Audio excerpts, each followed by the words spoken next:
Welcome back to Sip&Talk. Great to be here. Today we're pouring ourselves a fresh cup of insight into something that's, well, changing everything around us, AI.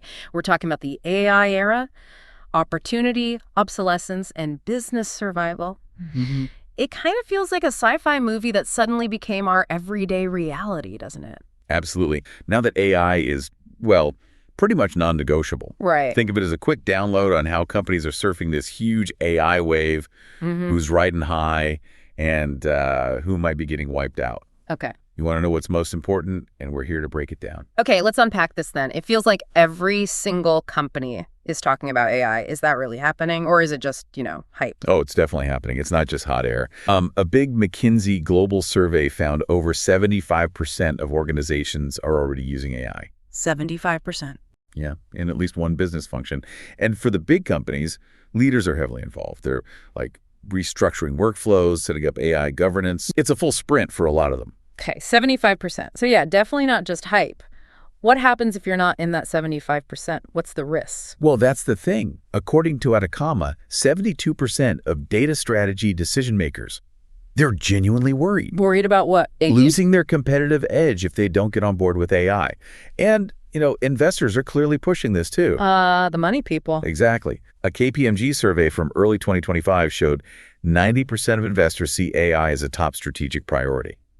That puts a lot of pressure on companies to act fast. You need that capital. That's intense. So, okay, if AI is so critical, are all these companies just magically transforming, or are there speed bumps on this superhighway? Hey, definitely not a magic wand. And this is where it gets really interesting. Okay. A BCG report found that while tons of companies have an AI strategy on paper, a whopping 74% aren't actually seeing significant business benefits from it. 74%? That's huge. It is. Only 26% are considered real AI leaders. And get this, S&P Global pointed out 42% of organizations have actually abandoned most of their AI projects. Abandon them? Why? Usually costs, privacy issues, or maybe security risks. Nearly half of all AI proof of concepts, those initial tests, they never even make it to production. Wow. Okay, so it's tricky. It's not just plug and play. Far from it. What about those who do succeed? The ones who get through the hurdles? Is the payoff big? Yeah, what's fascinating here is the longer-term view. The European Central Bank looked at manufacturing, early AI adopters. They might actually see a temporary dip in productivity. A dip? Oh, interesting. Yeah, during that painful transition. But if they get through it, they end up with stronger sales, better efficiency, even job growth. But the older, bigger companies that don't adapt, they get stuck. And for smaller businesses, Salesforce found 91% of SMBs believe AI helps them grow revenue. So the value is definitely there. It just takes work. It really sounds like that classic short-term pain for long-term gain deal, just super accelerated. Exactly. So what specifically should companies be doing then to not just survive, but, thrive more than just buying software? Right.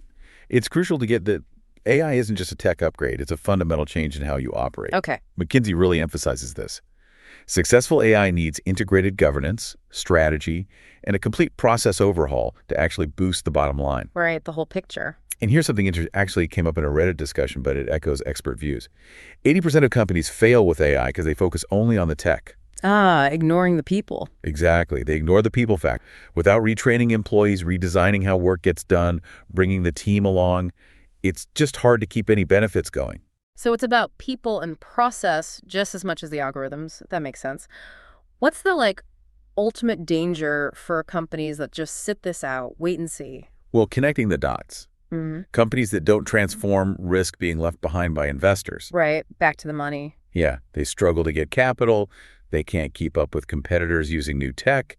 They basically face obsolescence. Like the Industrial Revolution examples? Precisely. It's like businesses that didn't adapt back then. It's become a survival thing.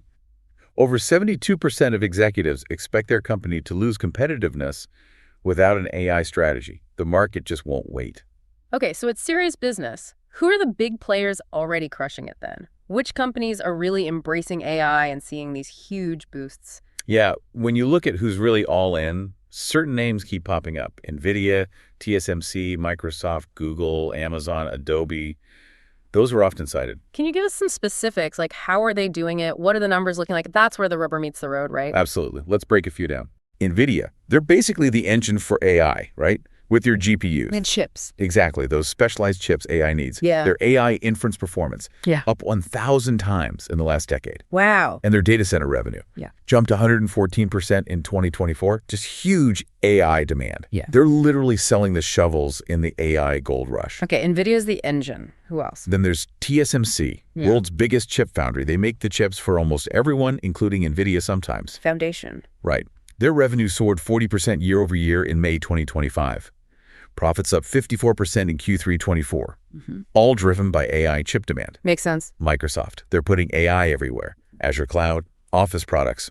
Over 85% of Fortune 500 companies use their AI solutions now. 85%. That's massive reach. It is. Then Google or Alphabet, huge in AI research with their Gemini models. And they use AI all over search, cloud services. Right. They've been in AI for ages. Amazon, too, through AWS cloud services, obviously, but also heavily in their logistics. You know how your packages show up so fast. AI is helping optimize that whole process. Yeah. Cool. What about Adobe? Adobe is boosting its creative software Photoshop, Premiere Pro with AI like Firefly.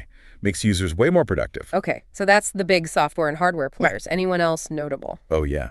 Tesla uses its Dojo supercomputer for self-driving AI training, moving towards like a full end-to-end neural network, plus AI in factories, the Optimus robot. Right, robotics too. Broadcom provides critical network chips for AI data centers, high-speed stuff, basically the digital highways for all that AI data. Infrastructure again? Palantir Technologies, they do AI-driven decision platforms, defense, healthcare, big companies. Revenue grew 40% in 2024. They turn data into insights. Okay. AV is a strong competitor to NVIDIA and AI chips now. Their MI350 GPUs are challenging NVIDIA. Data center business expected to grow 50% in 2025. Competition heating up. Definitely. And one more CrowdStrike. They use AI for cybersecurity, predicting and stopping attacks faster. Huge value for clients. Those are some serious numbers. Okay, so for people listening who want to maybe get involved in this trend but aren't picking single stocks, are there AI-focused ETFs? Exchange-traded funds? Yes, definitely. There are a few good ones to know about, each with a slightly different angle. Okay. For a really pure play on the AI backbone, the chips and hardware, there's the VanEck Semiconductor ETF. Yeah. Ticker's SMH. SMH. Got it. It's heavily concentrated in companies like NVIDIA, TSMC, Broadcom. It was up like 67.9% in 2024. Way outperformed the S&P 500. Wow. But concentrated means higher risk too, right? Exactly. Potential reward, higher risk. Then you have the Technology Select Sector SPDR Fund, ticker XLK, that tracks the big S&P 500 tech stocks. Microsoft, Apple are big holdings. It's much more diversified than SMH. Very low fees. Good broad tech exposure. Okay, broader tech. But maybe not quite the explosive potential of pure AI chips. And finally, the Investo QQQ Trust, QQQ. QQQ, yeah. Tracks the NASDAQ 100. Lots of key AI players in there. Microsoft, Apple, NVIDIA, Amazon, Alphabet. The so-called Magnificent Seven. Right. Offer strong growth. Very liquid. But it's not purely tech. Includes companies like Costco, PepsiCo too. Okay, so different flavors depending on your focus. Good to know. Now, looking at these massive players, what's the latest scoreboard for market cap as of, say, May 2025? Who's on top? This is where it gets really interesting, especially recently, Yeah. based on the data from around May 2025. Number one, NVIDIA, leading the pack at $3.508 trillion. Wow. Over $3.5 trillion. Yeah. Number two, Microsoft, close behind at $3.10 trillion. It's still huge. Oh, yeah. Then Amazon at $2.22 trillion. Number four, Alphabet, Google's parent, $2.02 trillion. Number five, Tesla at $1.38 trillion. Number six, Broadcom, $1.17 trillion. And number seven, TSMC at $1.08 trillion. Whoa. NVIDIA actually surged past Microsoft. That's massive. Really shows how critical that AI hardware piece has become. Yeah, it really does. Foundational. Okay, so we've talked about the leaders, the market shifts, but let's zoom in on one giant whose AI path seems Apple. They're this huge tech company, right? But it feels like they've been kind of quiet on AI compared to Google and Microsoft. Do they still have a chance here? Or are they maybe falling behind? That is a really critical question. And yeah, that perception is definitely out there. Right. Apple has been seen as starting slower. Compared to Google's Gemini or Microsoft's big partnership with OpenAI, they haven't had like a leading big AI model they built themselves, or an open platform. And their whole closed ecosystem thing? Exactly. That famous walled garden makes it harder for outside developers to build those really wild, groundbreaking AI apps compared to Android or PCs. Plus, they don't have their own giant cloud like AWS or Azure or that NVIDIA-level chip dominance specifically for core AI training. So yeah, on the surface, some weaknesses there. So, yeah, looks like some big challenges. But, I mean, it's Apple. They usually have some aces up their sleeve, don't they? What advantages could they possibly have? Well, what's fascinating is that Apple's biggest strength might just be its hardware, its ecosystem. The iPhones, iPads, Macs. Exactly. They have the world's largest base of high-end devices. Billions of them. That means they can be the last mile for AI, the ultimate user touch point, putting AI right in people's hands. Ah, okay. The delivery mechanism. Right. And their recent announcement at WWDC 2024, Apple Intelligence. Yeah, I saw that. It aims to combine Siri, ChatGPT features, and crucially, on-device AI.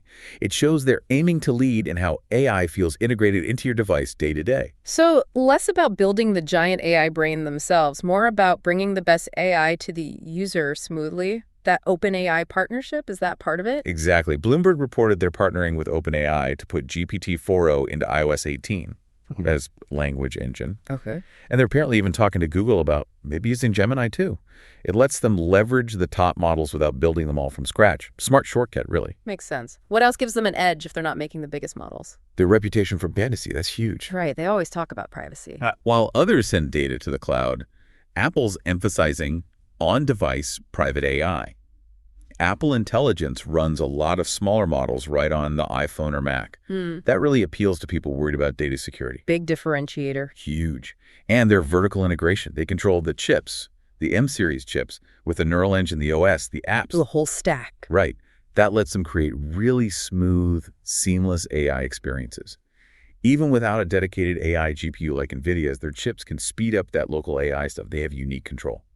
So what does this all mean for Apple's future in AI then? Is this Apple Intelligence going to be revolutionary, like change how we use our phones again? That's the core challenge, isn't it? Yeah. Can they create an AI iPhone experience that feels as game-changing as the first iPhone? Yeah. Can it make everyday things, generating emails, summarizing calls, searching photos, genuinely better, more fluid? And the big one, can Siri finally become actually useful, like a Copilot level assistant? Oof, yeah. Siri needs help. Microsoft's Copilot push has been key for them.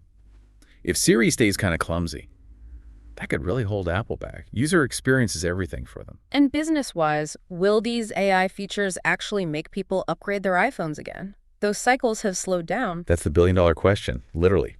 Morgan Stanley thinks the iPhone 16 could see a super cycle driven by AI. Interesting. So the bottom line, Apple definitely still has a huge opportunity, but it's a different path. Yeah. Their chance isn't building the strongest AI model. Maybe. It's about bringing the strongest AI models most naturally and privately into everyone's life. That's arguably harder, needs amazing design and integration. But if they pull it off, Apple stays a massive player. Wow, that was a truly insightful sip and talk on the AI era. It's so clear AI isn't just a trend, it's a fundamental shift. Separating the leaders from, well, those maybe facing obsolescence. You've got NVIDIA and Microsoft pushing boundaries, Apple trying to redefine the user experience. It's a really fascinating time to watch it all unfold. And just a reminder, of course, this isn't investment advice. Oh, right. Definitely not. Just us diving into the info to keep you well informed. Absolutely. It really makes you wonder, though, doesn't it? Like, Right. what everyday things will get AI next? How is this going to change your daily life? Not just big business. Something to think about. For sure. And hey, for more fascinating discussions like this and to keep up with all our Sip and Talk chats, make sure you hit that subscribe button wherever you listen. And hey, check out our old friend Mickey's YouTube channel, Mickytolife. Oh, yeah, Mickey. Mickey seems like a good guy embracing AI, too, with all his fun memes, music, wine tasting, travel vlogs. Good stuff. We'll catch you next time. See ya.